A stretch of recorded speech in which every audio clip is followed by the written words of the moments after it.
చాలా మందికి ఉండే ఒక చిన్న థాట్ ఏంటంటే ఇవాళ నేను ఎందుకు ఇన్వెస్ట్ చేయాలి, లైఫ్ ఉండేది ఒకటే, నేను నా నెక్స్ట్ జనరేషన్స్ కి నేను ఎందుకు ఇవ్వడం, వాడు పుట్టాక వాడు కష్టపడి సంపాదించుకుంటాడు కదా, నేను వాడి కోసం ఎందుకు వెనక్కి వెళ్ళాలి. మనం వేస్తున్నది వాళ్ళ కోసం కాదు, వెనక ఏదైతే మనం ఇన్వెస్ట్మెంట్ అని అంటున్నామో అది మన టైం ని మనం కొనుక్కుంటున్నాం.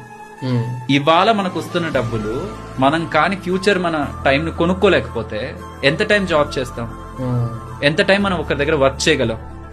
అండ్ మన డబ్బుల్ని ప్రాపర్ గా మనం ఇన్వెస్ట్మెంట్ చేయకపోతే ఖచ్చితంగా ఇన్ఫ్లేషన్ చేతిలో ఓడిపోతాం. ఓవర్ ద ఫ్యూచర్ ఇవాళ ఉన్న ఖర్చు రేపు ఉండదు, ఖచ్చితంగా అది ఖచ్చితంగా పెరుగుతుంది. జస్ట్ మనం మన డబ్బుల్ని మనమే ఖర్చు పెట్టుకుంటూ పోతే ఆ శాలరీ ఫ్యూచర్ లో వచ్చే ఖర్చుని ఖచ్చితంగా మీట్ చేయదు.